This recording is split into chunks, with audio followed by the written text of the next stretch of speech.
what the SBIR means. It's Small Business Innovation Research Right. Grant. And the size of the program, right? So the government allocates $3.5 billion a year for this specific program. And then that gets split, innovative technology. It's expensive, but it's still too risky. So you can't get investors are willing to put money there yet. All right, so guys, so in summary, if you guys want to raise $200,000, $300,000 from the budget to develop your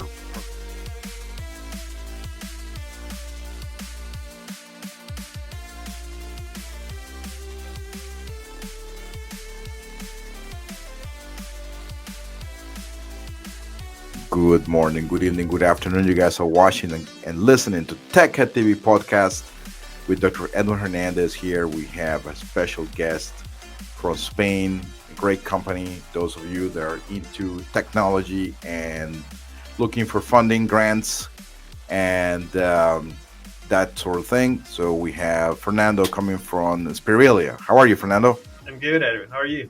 I'm doing great. You're doing great. So you're where are you guys based? Where is this company at? Right. So the company itself started in 2005, and that was back in Madrid. That's where our main headquarter office is right now. Okay.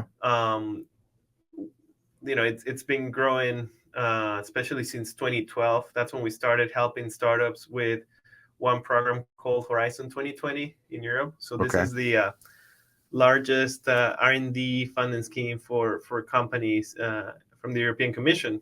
And so this is when, we at one point took about 20% of the companies that were winning with this program were clients of ours. So we ended up opening offices in Germany, Austria, and Cambridge, UK.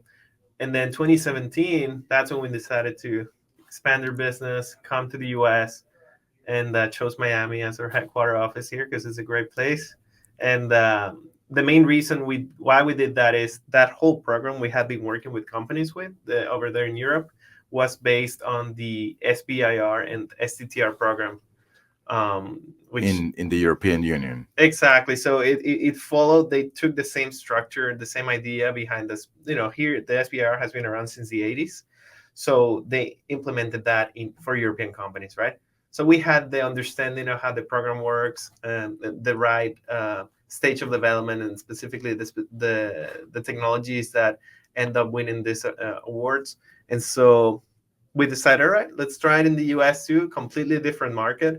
And instead of working with one group or, the European Commission, one institution, here you have 11 federal agencies, right?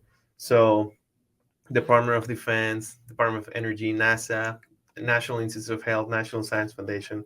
Those are the bigger ones.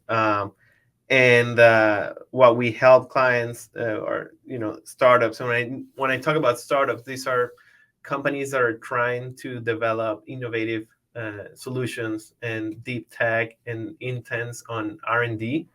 And so we help them identify which agencies would be interested in investing in their companies and in their technologies. And the funds that they get are for these startups to turn their ideas into, first come up with a prototype, validate it, test it, build a commercialization plan, and then they give you additional funded to take it to commercialization. Great. So one of the things that people do not understand what the SBIR means is Small Business Innovation Research Grant, and they have the STTR, the Small It's technology transfer research, right? Exactly. Grant.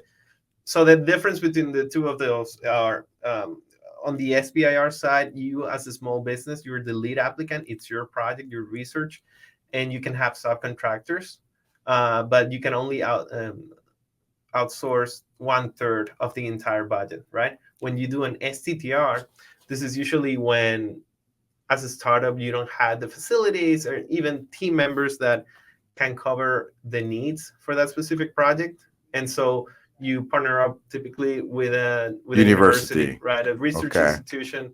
And so then they become the co-PI of the project, right? And then the university gets between 40 to 60% of the award by participating as a co-PI of that specific project. One more interesting thing about SBIRs and STTRs is the amount of money. So typically, like you go on an angel round and you get $50,000, $100,000, but in this type of grants, no equity or Right. assigned, right? And what are the typical amounts? Yeah, so it varies, of course, depending on the agency. Let's go back a little bit on the size of the program, right? So the government allocates $3.5 billion a year for this specific program, and then that gets split between 11 federal agencies.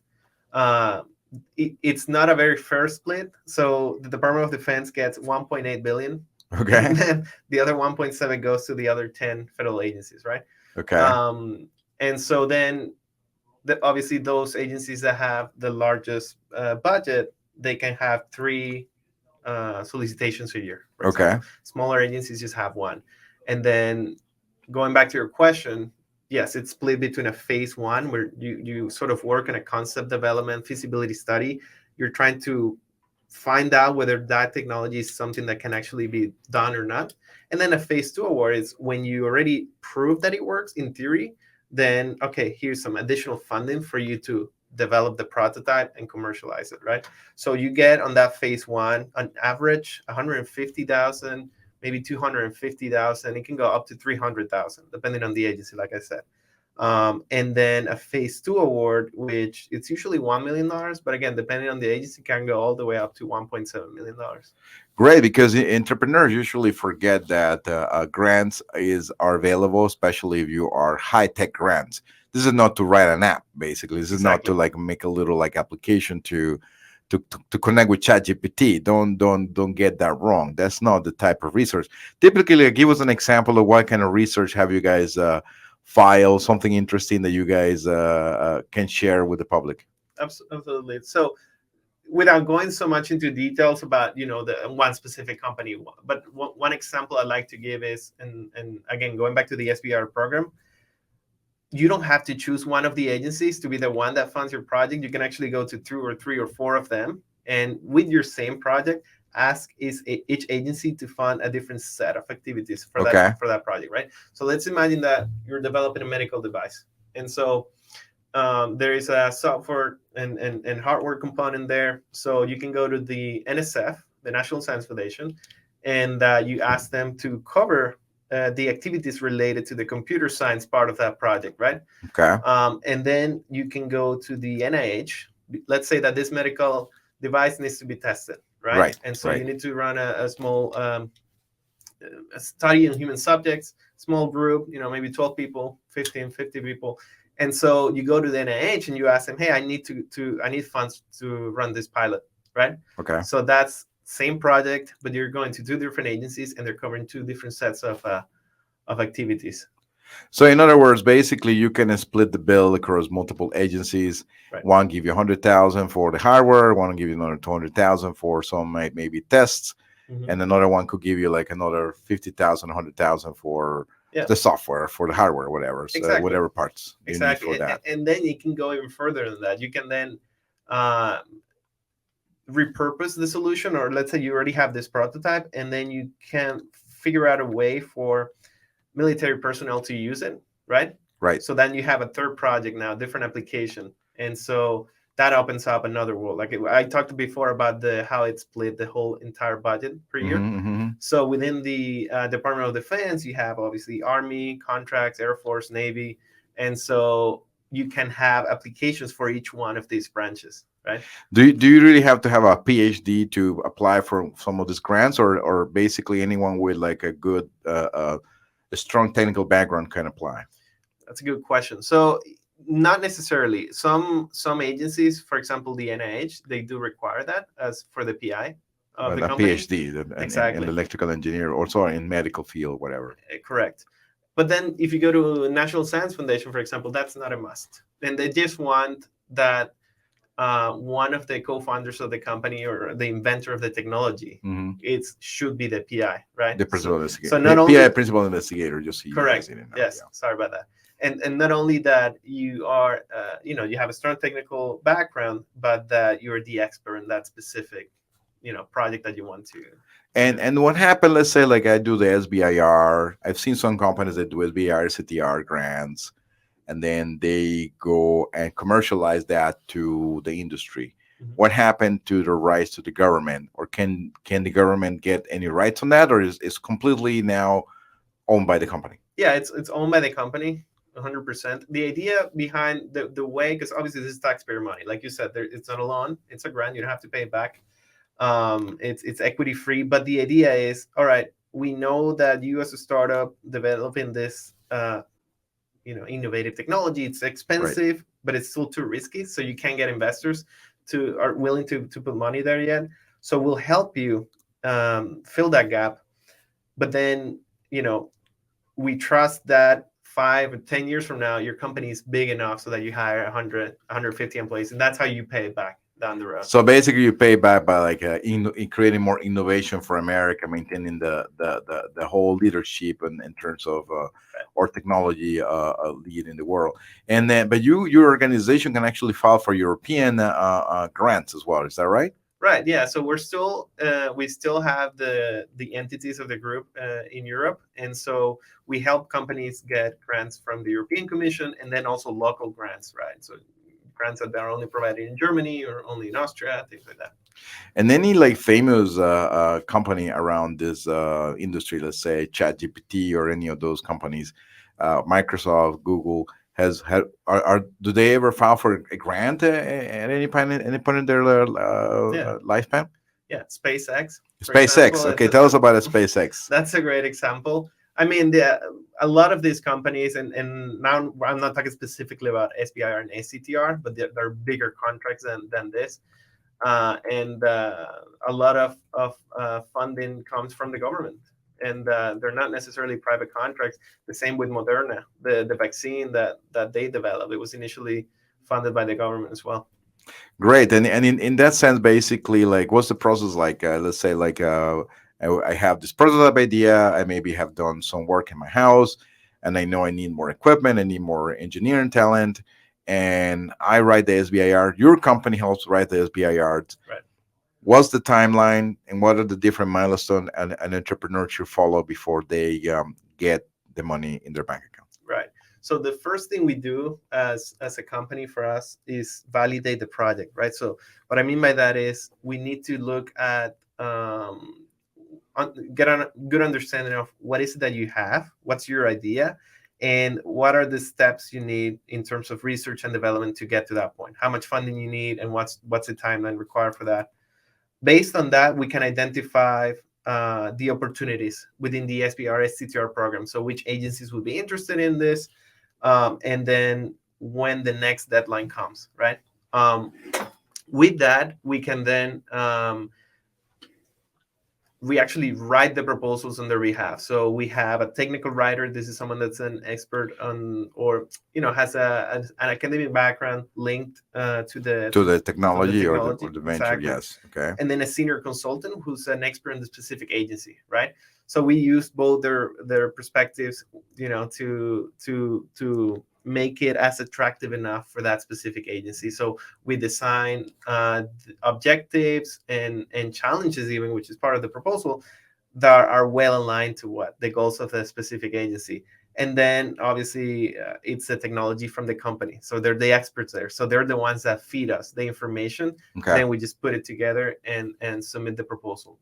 Let's you know to give you an example, on, because you asked about timeline, right? Timeline, yeah. What was the timeline like? It's about like a month, six Yeah. months, a year. So it does vary a lot. So NSF, for example, there's an agency, this is an agency that takes about 6 months after you submit the proposal to get back to you. Okay. That can change, right? Some we have cases where 2 months after submitting it, they got the award, right? Oh, wow. But in average, I would say 6 months. Department of Defense, specifically the Air Force, they have 60 days from the moment you submit the proposal, or well, I should say when the submission window closes to when you receive the contract, right? Wow. So that's a lot faster than that. Right. And then the Air Force, in this case, they also apply that not only to phase 1 but also to phase 2. So you could Okay. be submitting a phase 1. The next call is in September. You submit your phase 1 proposal. Let's say it all goes well. You get the phase 1. You submit your phase 2 within 3 months after getting the phase 1, and then 2 months after that, again, you get the phase two contract. So you'll be getting the phase two sometime in the spring of 2024 after submitting the phase one in September now. Wow. So basically, what you're saying is that you can have enough funding to work on the project and then secure funding to continue working on the project. And you can file this type of application with multiple A's at the same time. Right. And your company will charge what? What's your fee for this this So work? we get a commission. I mean, the fee does vary depending on the specific agency, right? But the idea is that we rely on the success of the proposals. We do charge an entrance fee, right? Okay. To write the phase one proposals, and then this fee also goes towards the bureaucratic part of being able to apply, right? So there are some registrations the company needs to have in place, SAM.gov, System for Award Okay. Management. So that's something that we do as well. And then we paid we get paid when the company gets the award. We charge a commission there. Okay, and what would be the approximate number of awards that you get a year in comparison to the applications? Do you have like a metric on that sense? Like, okay, how many people apply? How many people get it? Yeah, so we have about 6 out of 10 of our clients end up winning at least one phase one. Okay. Those are the metrics we have. Phase two is it's higher than that. In general, even outside of our company, obviously, once you get a phase one, about 50% of the companies that get it also get the phase two. Wow. Because it all comes down to how strong your commercialization plan is, right? The government has already invested in your company, your technology. Now, show me that I'll give you the biggest chunk of the money by proving that you have the right partners, you have done your homework, you have potential investors and customers. And then you get the phase two as well. And there is any like problem? Let's say like if let's say during that time frame, let's say company XYZ raises $10 million in a Series A round. Mhm. Will that affect the basically the being able to get a grant? Yeah, so it could actually, and it's really the to give you an idea, most of the companies we work with them for like 2 or 3 years stop, because then that happens, that they get government grants and contracts. Their technology now is not as risky in the eyes of investors, so then they close a big funding round, and then it could happen, and it has happened, that some of our clients have received the phase one, and then by the time we submit the phase two, they've already raised, like you said, 10 $15 million. And so the agency says, look, you guys already have money, you don't need this anymore, You don't need this, and so you're rich. and so we try to there's you try to negotiate with the agency and explain how no, that the funding that was raised, that's going to be used in this and this and that. We still need the funding for this specific And project, right? and you help the entrepreneur with all those negotiations. Then that's yeah, of course, absolutely. okay. So that's part of our services too. It's with the idea is that our clients, they see us as, if there's an opportunity out there, these guys will identify, they'll write the proposal, and then I'll just have to worry about, okay, I have the money in my account, I have to use it, develop the technology, and then the bureaucratic part, Inspíralia will take care of that. And last but not least, it's like, how do we people can submit? Like, I know we're doing some work with the EGLAVATOR here with the incubator. So, but then what will be the process? Do we bring the entrepreneur to you with something more than just like a PowerPoint and a prototype idea, or what will be the minimum amount of requirements to set up a meeting with Inspíralia? Yeah, so we typically ask for a pitch deck, an investor's deck, right? They usually have that ready for investors. The one thing that before we finish here that I do want to mention about this is, usually startups and entrepreneurs, they have this mindset where they have to convince you that it all looks great and it's not challenging, and this, invest in my company, we can do this. For the SBIR and STTR program, we don't want that. We want you to show us that, hey, there's a lot of risk here. This is a challenging project. There's we're solving a big problem with this research, basically. Exactly. So when they send us a pitch deck, they don't mention those problems, right? Okay. So the best thing is, yes, send us that information about your technology, your team, what you want to do, but then let's jump on a call. And talk about what is it that you're struggling with, and that way we can come up with a application, a grant application that can cover those. And does it need to be a U.S. citizen to apply, the main principal investigator? Or right. Yes. Yeah, that's a good point. So the company needs to be owned at least 51% by a U.S. citizen or legal permanent resident, a green Okay. card holder. Okay. It can be also a combination. Let's say there are three co-founders, so at least with the percentage that two of them have of the shares have to reach the 51%. And last but not least, it's like, what are the next timeline? What is the deadline that we can tell the audience? That's the next SBIR grant, or Right. what's going on there? Yeah. So NSF has a deadline coming up on July 5th. Okay.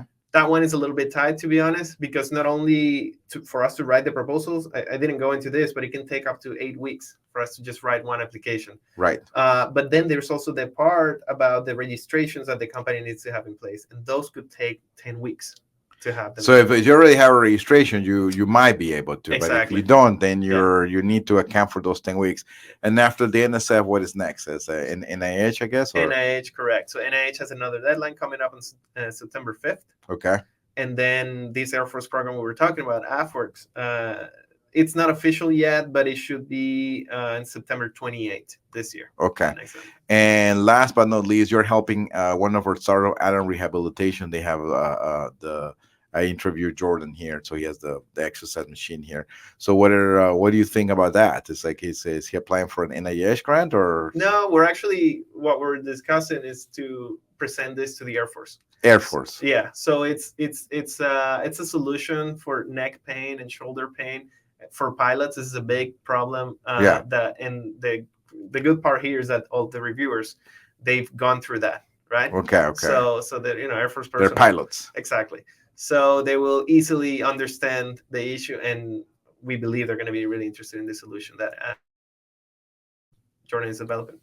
All right, so guys, so in summary, if you guys want to raise $200,000, $300,000 from the budget to develop your prototype idea, or you already have something going on that needs a lot of further development, of course, it needs to be something very high tech, something very cool, innovative, then you can reach to Fernando here. He is in Miami locally, and they are working with us to get you guys on track to file for those grants, get you with the right government credentials with the SAM.gov and all those other things that usually we don't have as a startups. And how can they reach you, Fernando? Yeah, so our website is Inspíralia.com. I know it's hard, so maybe it's better if you put it there on the yeah, we're gonna put it there on the screen. YouTube. Yeah. And yeah, my email address, fernando.hernandez@inspiralia.com. That's how they can reach us. Any promotions for entrepreneurs applying to your grants in this next few months, or any discounts? Yeah, I mean, that's one of the things, the partnerships we have with incubators like you guys is, any companies that you bring us, we can do all of this validations free of charge, and then we can agree on a specific fee for all the companies working with you. You guys are listening in right now, so you have a project, a prototype, something that you guys want to pursue, build, make it happen, something innovative that is going to be a cutting edge, that's going to basically become in your next SpaceX sort of project, then come to us and we'll be able to help you with Fernando and his expertise in this field, and get you some grant money that you don't have to get diluted at all. Great news. Thank you again, Fernando. Thank you for coming. We're going to have some of his people here in the show. So thanks again for watching, and have a great afternoon. Bye-bye.